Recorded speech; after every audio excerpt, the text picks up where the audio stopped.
Welcome to sort of off topic. Oh my god. This is going to be like sort of off topic, and I'm really sorry, but I just have to tell you this. Oh my god, there's this sort of off topic thing, and then I'll get right back to the regular topic. And also, I'm here. Oh my god, welcome back. Hello. Alex! It's me again. We heard your comments. We heard you saying, we love him, bring him back. We can barely hear him, but we like it. Oh my god. Is there somebody else there, or is there a ghost? Yes. Yes to both. Alex, welcome back. Hello, thanks. How'd you like the first story I that you loved heard? It was so great. And I'm here again.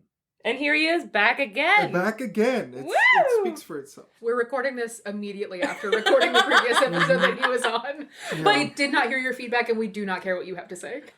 Well, Max told a lovely story, if you'll remember from all those many days ago. Eons, about the some would say. Comte de Saint-Germain. You can just say the Count of Saint Germain. No. Beautiful pronunciation. Thank you, Alex. She said it correct. Yeah. And welcome to the podcast permanently. Max has to go on a long hiatus. I'm just saying it sounded uncomfortable for you to The say. Comte de Saint-Germain. You should take some notes. Uncomfortable. Uncomfortable. Yeah. So she told a delightful story that intrigued us, and I can't stop thinking about it many days/minutes later. One is correct. Yeah, time is a construct. Yeah, and you know who knows that? The Comte de Saint-Germain. Yeah, the colon. The Comte. Main. Mm-hmm. Sounds like you guys are saying like conch, like a conch shell. We are. Conch, the mollusk decision making. Max also thinks we do a bad Bob Dylan impression, which is wrong. We don't. We've never done a bad one. This is the greatest. Bob Dylan. It's me. I breastfed until I was 13. It just sounds like you guys are on like bikes and you're going over a bunch of bumps. Here You're like, we go. Hey, good to go. Get in the comments. Tell us if you think Bob Dylan is on this episode. We're gonna go ahead and run a poll, and we're gonna say, do you think that Janey and Alex's Bob Dylan's impressions are good or bad? And if you say that they're good, then they'll be very happy. If you say that they're bad, then I'll be very happy. And also, if you say that they're good, I'm gonna quit the podcast. But also, we're gonna do Whoa. a separate poll as well on whether or not you liked it when we had the Bob Dylan on this episode, and if you think we should have him back. Cool. So last week was very fun. This week is not fun at all. Thanks for joining. Yeah, I'm here for it. Okay, are we ready to just get into it? Yeah, let's go. Get to it. Okay. Max and Alex. It's so weird that you're here. I Yeah. love it. Today is March 4th, the year 1895. An oldie. From when the Count of Saint Germain was alive. I mean, allegedly. A 26-year-old Irish woman is delivering eggs to her father's cousin, Jack Doon, near Callanagrana Hall. Wait, I said that That wrong. sounded great. I said Hall wrong. That wasn't the one I got wrong. Near Callanagrana Hill. It You does sound really got good me. though. Like Anglo-English word wrong. Holland Hill is hard. Okay, I'm gonna start over. You're doing great. March 4th, 1895. A 26-year-old Irish woman is delivering eggs to her father's cousin, Jack Doon, near Callanagrana Hill.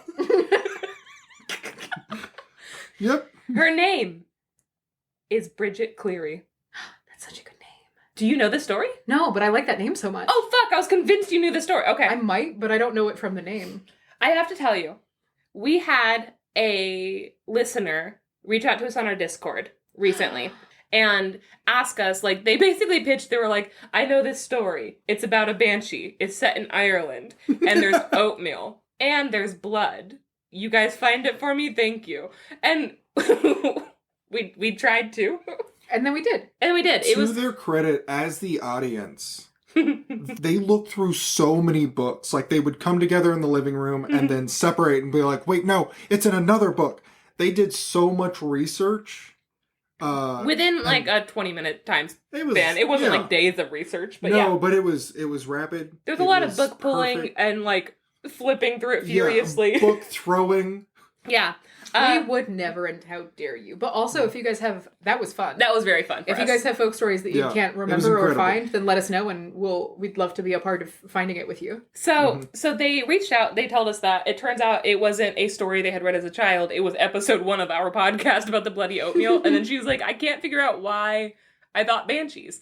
But I had already started Googling Irish banshees, and I came across the story of Bridget Cleary. So I want to tell you about it now. It's pretty intense. This is a true story. Oh. It's not a fairy tale. You're gonna... because this is sort of off topic. Yeah, when it's we a do little real off things. topic. It's not like a fairy tale. Okay. So, Bridget Cleary delivering eggs to her father's cousin. As you do. Kyle and Agrana Hill. March Kyle- 4th, 1895. Kyle in a Grandma Hill. Yeah!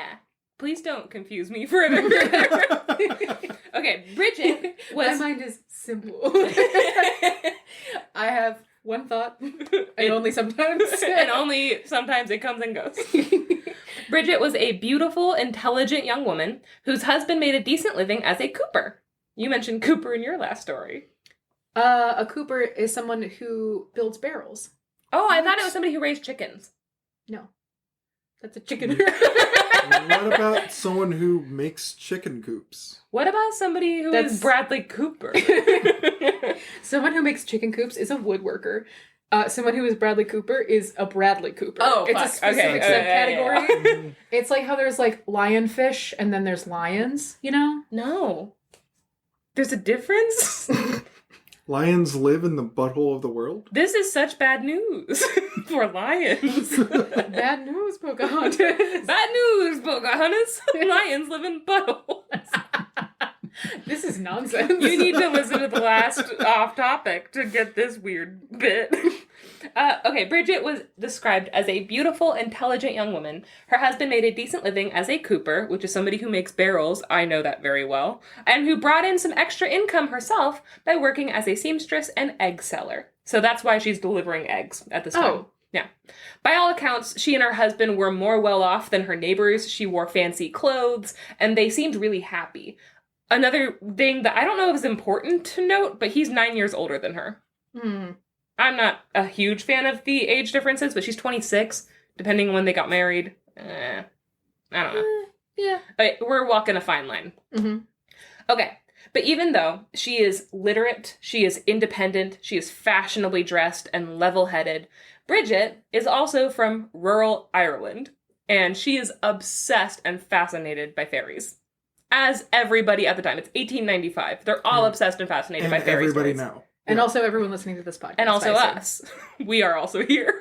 I'm here. Yeah, he's there. Welcome. So, this made me laugh. A County Sligo man, interviewed by a 20th century anthropologist, was quoted by saying, "Nothing is more certain than that there are fairies." They were like, "What do you know?" And he's like, "Fairies exist? What else? What else?" Grass is green. That's a big thing from the day. The little people, the fairies, I call them the little people, and this article, I'm going to go ahead and put at the end, also names them the little people, which makes me happy. The little people were blamed for spoiled milk, lost items, and all sorts of troubles. It's all just blamed on the little folk. And untasted food was left on the tables for them as offerings, and every time somebody would mention the little folk or the fairies, people would mutter, "Oh, bless them." Because it was just this huge superstition. Everybody believed in the fairies. So Bridget loved these fairy stories, and she would travel to well-known fairy-ridden spots. In fact, Callanagrana Hill was the location of an early medieval ring fort, which was thought to be the home of some fairies, and people were strongly encouraged to avoid it. But Bridget was us, and she would, walk right by it. It's like, I love this shit. Let me in your fairy ring. Let me in! Let me in! She's just Eric Andre pounding on the fairy fort. Okay, so on March 4th, 1895, how many times can I say that date? She walks 2 to 3 miles to Jack Doone's house, and then she walks back. It is winter, the day before it snowed. It is brisk air. That is 6 miles she is walking. By the time she gets home, she is exhausted. She's more exhausted than she has ever felt, and she immediately goes to bed. And she starts complaining pretty soon after of a, quote, raging pain in her head, right? She does not feel good. She's sick. She continues to shiver and complain. She's unable to warm up. And you might be thinking with your stupid 2022 brains, both of you, I can see it. You're thinking, Bridget got sick from walking in the cold. Maybe she's got pneumonia. You stupid idiots. I would never think that, for the record. Okay, good. Because her husband, along with Max, also knew the truth. Her husband, Michael, true hero of the story. He knows. Bridget wasn't acting like herself, Max and Alex. She also didn't look like herself either to Michael. Remember, this is the true story. Oh. Okay. Whew. Alex got really excited. Alex started, like, levitating off his seat. It was really weird. I was waiting for the beat drop of "It's a Changeling," and then I, like, yanked that out from underneath him. Yeah. Okay. It's a changeling, and we know what happens to changelings in real life stories. Okay, so the woman, she's sick and shivering in her bed, but she's thinner than Bridget was. He's like, excuse me, my wife was a fat hoe. Well, this woman is slight. Dainty, even. Who do you think you are? I'm not sure that this is the hero of our tale. No, he's the hero. Don't worry about it.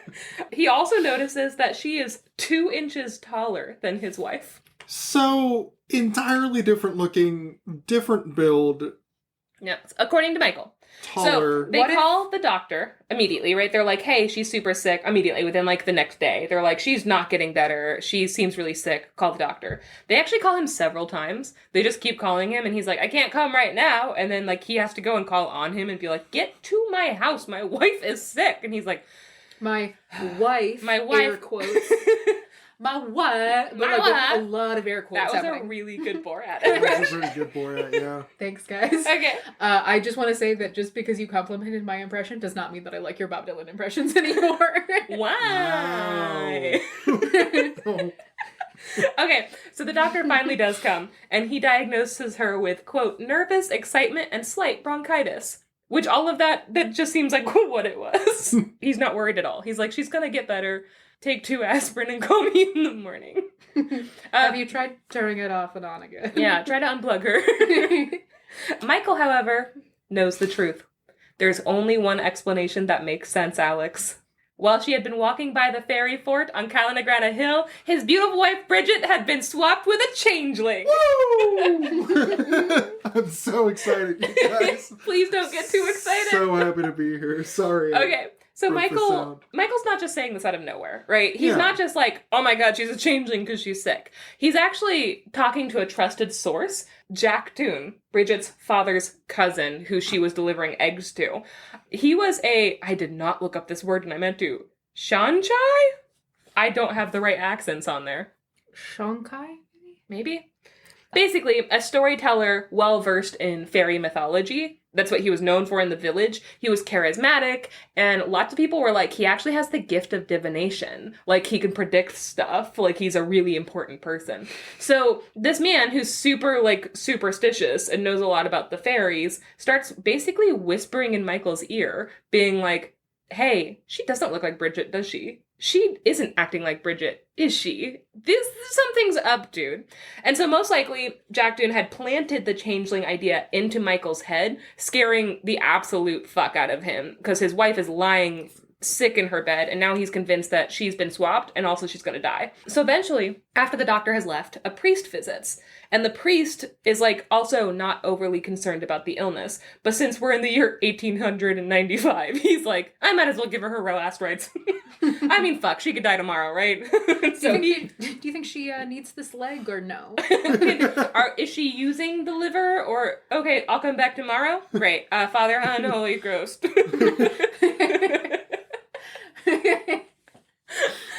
You know the last Testicles, rites. testicles, wallet, and watch.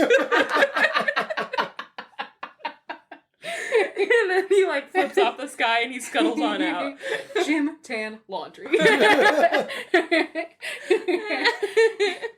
Okay. This has a much better effect when you can see us doing the sign of the cross at each other while You're we're just doing listening to us chant. Okay. So, but even though he's like, I'm not worried about it, he still gives her last rites. And then I wrote, don't visualize yourself losing. Not a mantra priests live by. So, seeing this priest give his wife her last rites, weirdly enough, doesn't make Michael feel better. He's like, oh fuck, she's like legitimately dying now. Like, this is bad. And so he doesn't want to lose her. And Jack Doon is constantly in his ear and he's urging him, you need to go to Janey, the local quote unquote fairy doctor. I'm sorry, Janey? Yeah, oh yeah. His name is, I think, Dennis Janey. I'm gonna find out at the end. I put it in Are the you end. sure it's not Jane? No! It's a classic GIF situation, and if this is you, I just need you to tell me now. Don't worry about it. I will say I knew a guy named Alex Janey when I was at my conservatory, and he's Shout out to Alex Janey. the sweetest boy in America. Alex. Not Very this Alex. important. The many Alexes in the world, and this one was the sweetest boy in America. And I would always be like, Alex Janey, if we got married, I could be Janey Janey. What if? And he called me Janey Janey. I think to this day, whenever he talks to me, he calls me Janey Janey. It's the cutest. First of all, you should do that, but also, then if he dies under mysterious circumstances, you can get married again to someone whose last name is Cheney, and you could be Janey Janey Cheney. I will never be a Cheney, but I did know a guy named Jonathan Delaney. Okay, so third marriage, you go for a Delaney, and then you're Janey Delaney. How dare you marry me off to a Cheney? You're not my supervisor. I have a question Sure. about the story. Oh, yeah. Not about your several marriages. Oh, okay, sorry. The fairy doctor. No, not even about the fairy doctor. Oh, okay. That makes sense. So, Jack Dunn? Yeah. Dune? Jack Doon. Dunne. It could be Dunny. either. Dunny? Mhm. Jack Dunny. Okay, so Jack Dunn, he is always there, right? He's whispering in his ear. Mm-hmm.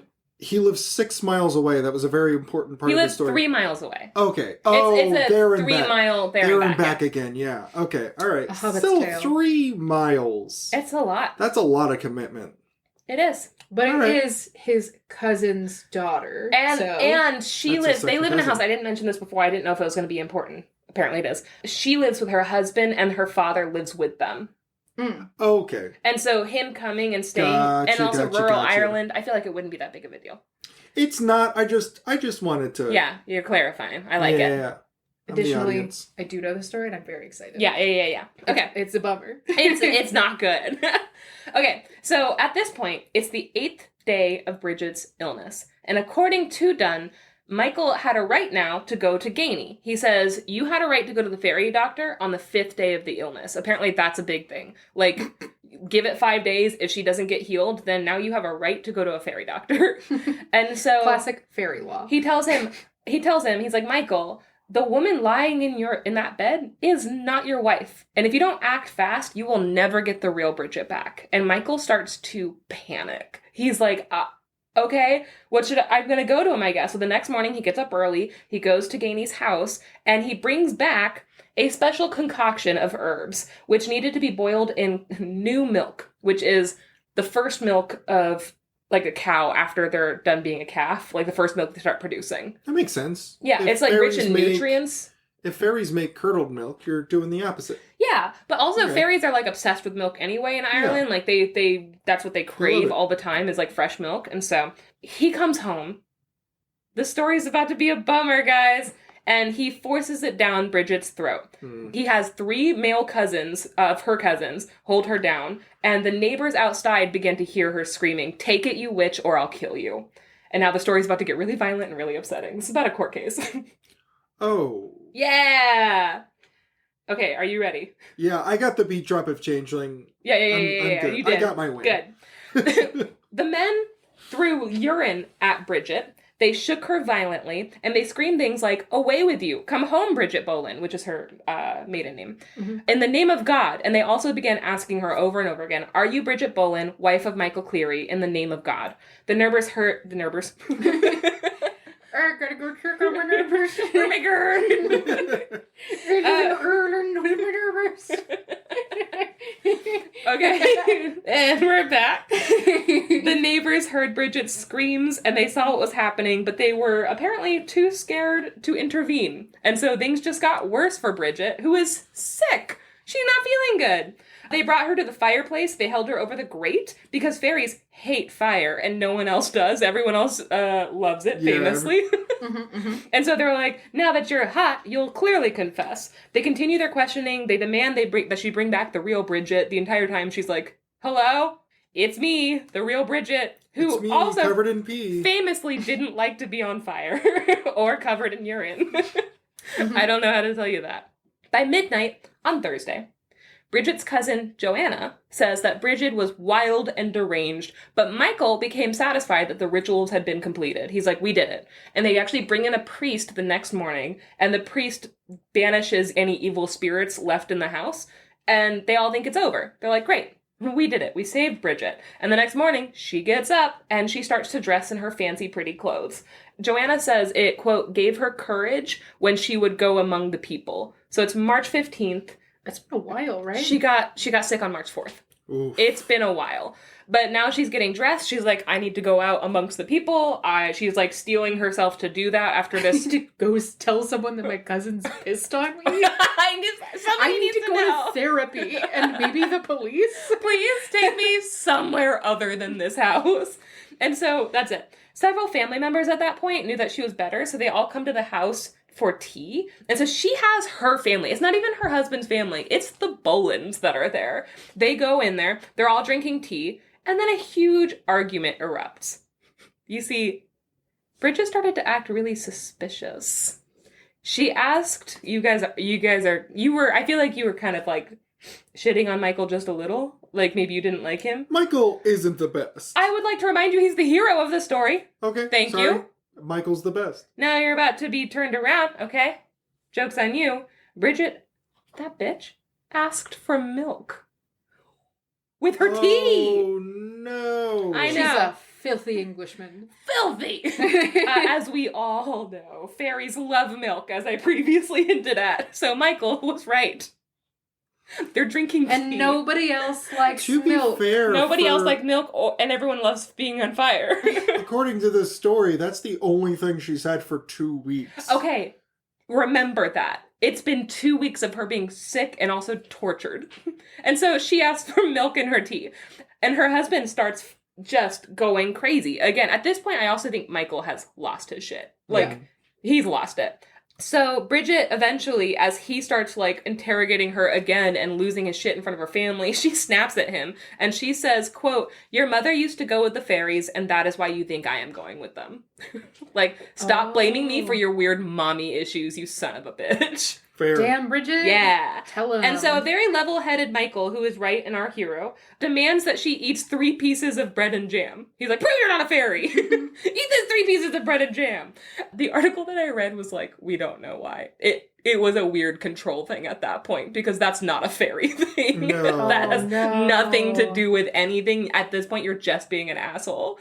And so he's like, say your name again. Are you Bridget Bolin? Are you the wife of Michael Cleary? Like, in God's name, tell me. And so Bridget answers twice, and she does eat 2 pieces of the bread.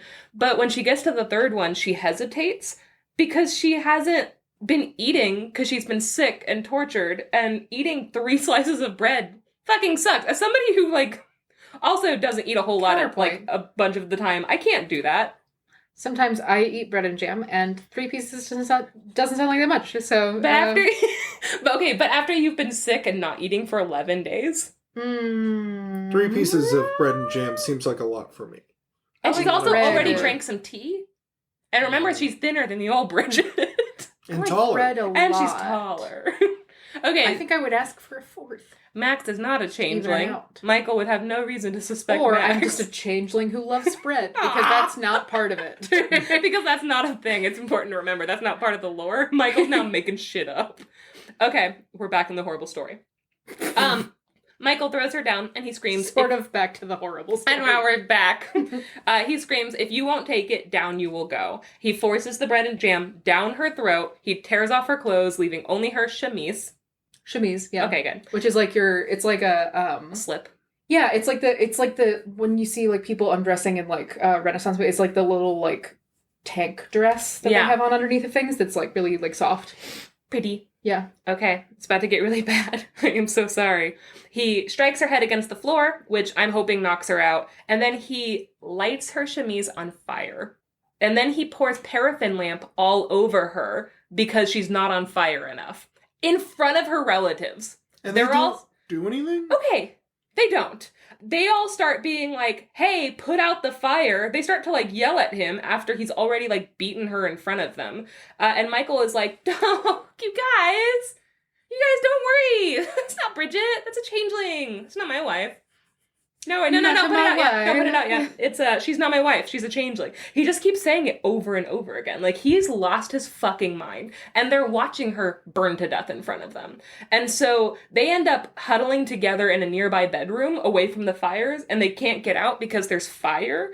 But eventually, the flames do die down, and they're still in the room. Michael wraps the changeling's body in a sheet, and he shoves it into a bag, and then he locks Bridget's relatives in the house with her corpse for over an hour. And they are just stuck in this house praying, and that's all they're doing.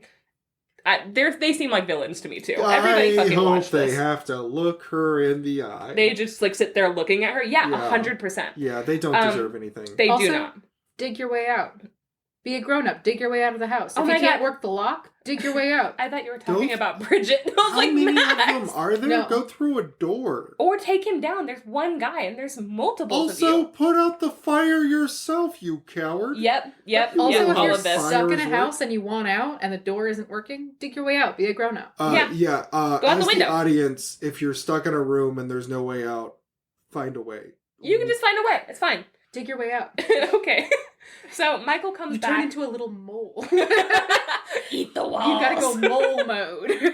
You ever lived in a wall? You're a worm now.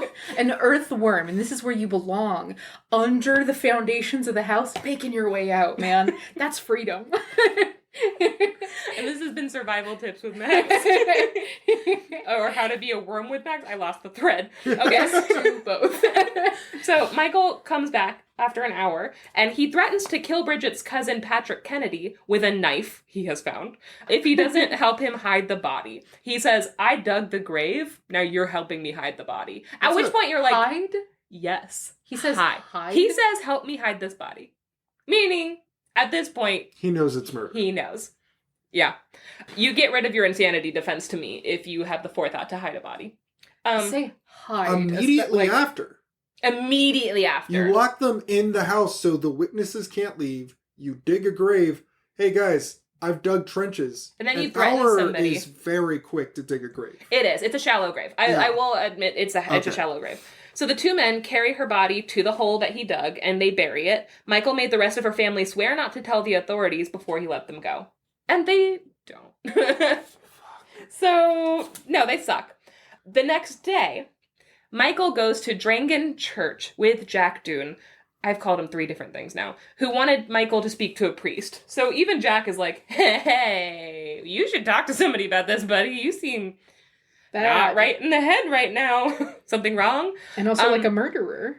This kills me. He's at the church. When the priest sees Michael, because Jack is like, hey, you need to go talk to them. He's here for confession. The priest looks at Michael, and he sees him kneeling at the altar, sobbing, tearing out his hair, and just asking over and over again, I gotta go to confession. I have to go to confession. I have to confess something. I need to confess. The priest says, oh, yeah, you're not fit to receive this sacrament, and won't hear his confession. And instead, he pulls Jack Dunn aside, and he's like, what the fuck is going on? And so Jack tells him that Michael claimed he had burned his wife alive the night before. And he's like, I haven't been to the house to check. But he tells the priest, quote, I've been asking them all morning to take her up and give her a Christian burial. But like, you know people, you know? And the priest is like, what the fuck is wrong with you? And so the priest immediately goes to the police. Good. I've never heard of a priest denying somebody confession. But good. Yeah. That's the exact right thing. This guy clearly has to confess a murder. I'm not fucking letting you do that. That's a very Irish thing, I feel like. If it's ever happened, I feel like being like, no. There's no absolution here. Irish people are so Catholic. I would feel the opposite, that they would let you do confession no matter what. But I also feel like it's But they also believe in judgment and damnation more than most. That's true. Oh, it's so weird. And vengeance. Yeah. But vengeance. I also like it's like one of those NDA things where it's like, okay, if you hear the confession, you can't tell anyone. But you can stop it before. Find out about it through other means, like if they don't tell you during the agreed parameters. When they're not of talking your to NDA. God, but they're talking to you. Because as a priest, Honestly, you're this the priest conduit. should get a name in this. So I agree. I was really impressed with this. yeah, so like the priest, if he had taken the confession, wouldn't have been able to do anything about it because that's how confession is supposed to work. But having not taken the confession, he can do something about it because he's 100%. just a concerned parishioner. Where is Bridget's dad that they live with? I think he is. I think I'm gonna mention him. I couldn't find his actual name in this article. I only have one source. Anyway, Sweet angel. Sweet baby angel. Listen, I just liked it so I'm sorry. much. I don't mean to. Okay. Yeah. I think I'm going to mention him later. So the police, they hear this statement from the priest, and obviously they take him pretty seriously because he's a priest. And so they start searching for Bridget's body. Well, it's kind of a crazy story. I feel like with anyone else, they probably would have been like, really? Yeah. But with this priest, he was like, listen, this guy burned his wife alive because of fairies. Fucking look into it. That they were like, all right, Father, we'll look into it. So they start looking for her body immediately. Only a day has passed, and they're already out searching for her. Why are you... Sorry. All right, Father. My internet poisoned brain was like, okay, Daddy, we'll look. Ew, God. I grew unpleasant and I would bad. like to remind you, I grew up so Catholic. I didn't even think about it. I also. Yeah. We're yeah. not fucking heathens, Max. I'm also not. I hate it. The police search for Bridget's body, and they interview her family and her friends for 3 full days. They just start taking people in. And that whole time, they've kind of lost track of Michael. He has gone... How and why? Michael is sitting next to the fairy fort at Kyla Hill, and he's just sitting there for the full 3 days. And he's hoping Bridget will come back. He says to people, he imagines Bridget coming back, galloping on a white horse, and he tells them he would only have to cut the ropes that bound her to the animal so she would be his forever. So for 3 full days and night, he just waits, while the police, in real time, are interrogating everybody who witnessed this murder. I will say, just exclusively from the experience of having, like, read a lot of fairy tales, that's the whole thing that are, like, sort of the story's about. If this had gone differently, this would be a, like, triumphant tale about love. 100%. You know? If this was a fairy tale, she would come back on a white horse. Exactly. It fucking and it would sucks. be like, oh, nobody believed him, but he still believed, and he waited, and that's why she was saved. And the changeling, you would have gotten rid of the changeling, good for you. Yeah, exactly. So, like, it's very... We are mixing uncanny. true crime and fairy tale and folk tales. Which is how you get just regular old Myrtle. Myrtle. Regular old murder. Regular old Myrtle is my Twitter handle. Just regular old Myrtle. Regular and normal, don't ask any questions, Myrtle. I'm fine, and I've only been alive for the allotted, how old am I, 31? 31 years. Regular old Myrtle. Definitely not 102. Okay, so he's sitting there in a depressing state, hoping that his wife will come back to him in a fairy tale world. And instead, on Wednesday, March 20th, so it has not been that long, 8 people were arrested who were tied to Bridget's murder, including Dennis Janey, the fairy doctor. Good. Yeah. Good. Yeah. So 2 days later, they find the badly burned, naked body of Bridget Cleary. I'm not going to give you the gory details, but there were some pretty terrible ones in the article.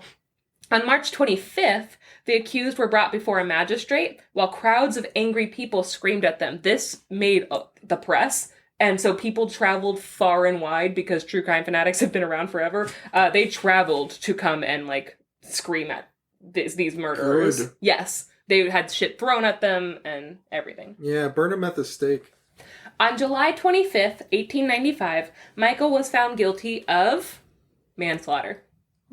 Along with Jack Dunn, Patrick Boland, which I think is her father, and 4 of Bridget's cousins, including Patrick Kennedy, who had helped him hide the body. Right? Good. Yes. Accessory after the fact. Yes, yeah. absolutely. In U.S. legal terms. So the judge didn't charge them with murder, which was the face that you made of, like, manslaughter. He didn't charge them with murder because he believed they had acted out of a genuine superstition and belief that they were doing the right thing and that wasn't Bridget, and he had to take that into account. He's like, this is rural Ireland. Like, they didn't think they were murdering Bridget. And even the people who witnessed it were like, hey, put her out. But he was like, there's no way to really prove that they weren't also convinced that she wasn't Bridget. So they got manslaughter. He didn't think that the intent was there to be malicious.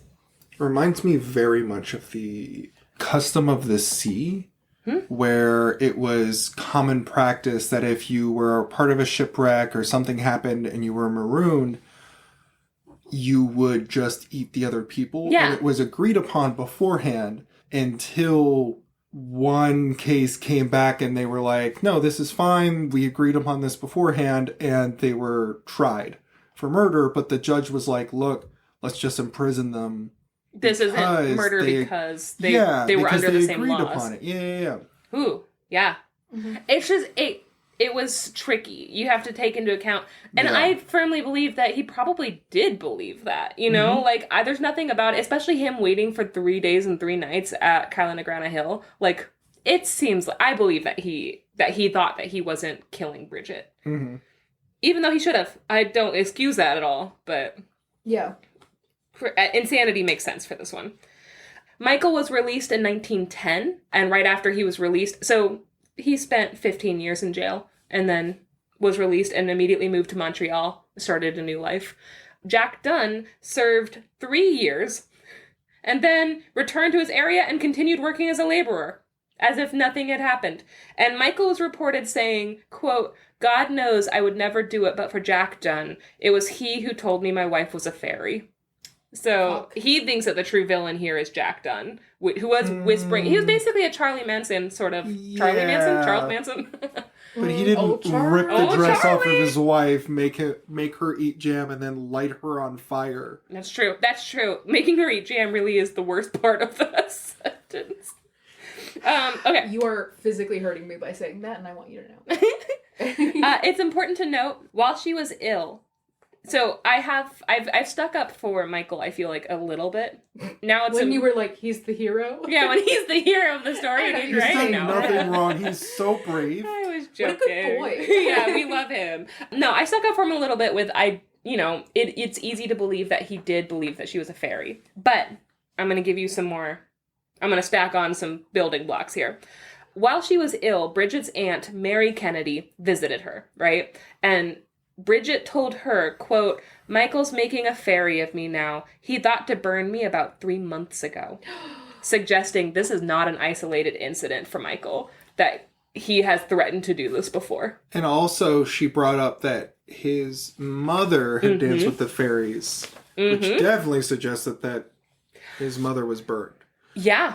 Yeah, we know nothing about his parents, but also clearly there's something up with Michael's family. Yeah. Maybe a history of mental illness, or maybe just his mom left them and that was the excuse they gave him. Who knows? That's also like how these kinds of things are built, where it's like if you have the idea that like, oh, my mother was out with the fairies and then she left and all this kind of stuff, then that's how you build a distrust of women. Yeah. Which could have been it. Like these connections where you're like, oh, well, my wife isn't opposed to the idea of like being near fairies, and so she must be becoming this thing, you know? There were also, I'm going to stack one more, rumors going around their little village that Bridget had been having an affair with a man named William Simpson, who claims he was actually at the trial and he testified, and he said that he had arrived at the house when the 4 men were restraining her and pouring urine all over her, and that he reportedly said, hey, leave her alone. Cut it out. Hey, come on. And then he fucking left. So fuck you, William Simpson. You should have also been fucking arrested. Yep. Will for seeing that. Simp. Yep. Willie Simp, he will not. Not for Bridget. Okay, a 2006 article from the Irish Journal of Medical Science suggested that, while we can't know for sure any of this, they suggested Michael may have been suffering from Capgras syndrome, which is not just a terrible movie that I was in that one time when I was 20. Don't look it up, it's bad. But actually a psychotic state where one believes a person they know was replaced by an imposter, which I feel like that's just Ireland. That's just what changelings are. That's just what changelings are. Like, Capgras syndrome is, I guess, in Ireland, built off of folklore. Mm-hmm. But in this case, it just so happened that somebody actually fucking died from it in a modern enough era that they were punished. The murderers were punished. This entire report was taken from one article by Maria J. Perez Cuervo. Her 2018 Mental Floss article, The Bizarre Death of Bridget Cleary, the Irish Fairy Wife, is linked in our show notes. And it's wonderful and I recommend it. But that is the terrible story of the fairy wife, Bridget Cleary. Goddamn. I have to say, I always get excited when I hear changelings, and then I always immediately get disappointed because they pretty much end the same way. Spoilers, guys, I'm sorry. They get burned. The real life stories, because this is where folklore and true crime do meet, is in the stories of all changelings. Because Max and I tell changeling stories all the time, but they always have a happy ending because we're telling fairy tales. But all of the changing stories in real life end with children being burned on metal spoons or left in the forest to starve to death or being fucking tortured and had, starved and beaten and then burned to death, like... Yeah.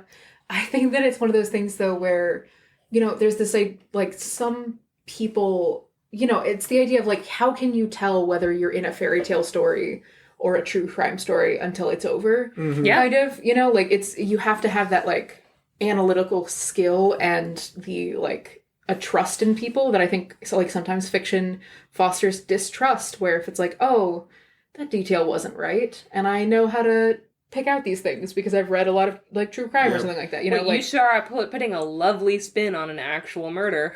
Yeah. Yeah. Exactly. Like, it's that kind of thing where it's, like, it's hard to say, not to say that this isn't a horrible crime, but it is, if that is what you think is, if you believe truly that you are in a story that has one kind of ending, it's gotta be shitty to find out at the end of the story that you were in the other kind of story, Because they were also they're in rural Ireland. They make a big point in this to mention that people were impressed that Bridget was literate. Yeah. So, like, most people, especially women, are not literate. They're not reading anything. They're just hearing stories.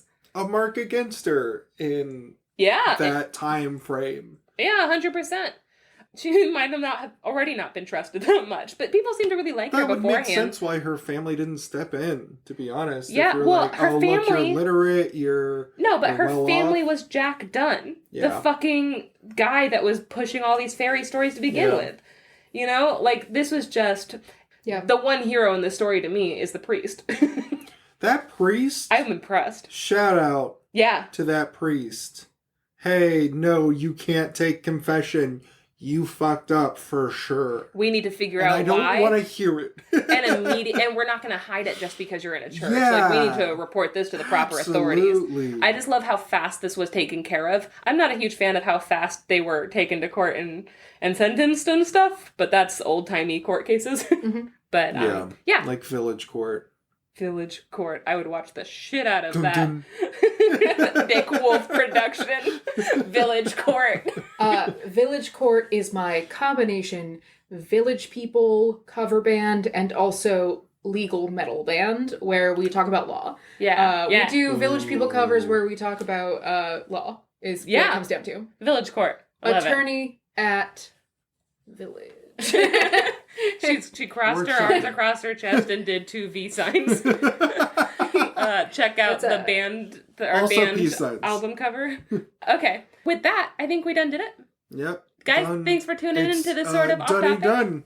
Alex, thank you for joining us. Yeah, thanks Sorry for to bum you out. No, Janey, thank you for telling that story. Oh my God, you're welcome. And thank you, Keith, for being a beautiful bastard. Hey, thanks, Keith. Yeah. I love you, man. He does. Okay, and have a good day, guys. Bye.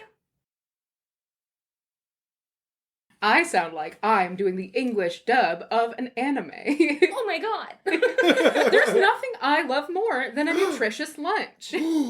Sensei, I would love to make you a lunch, Sensei. Senpai. I just want to give you some nutritious food. And maybe you can give me some feet pics later.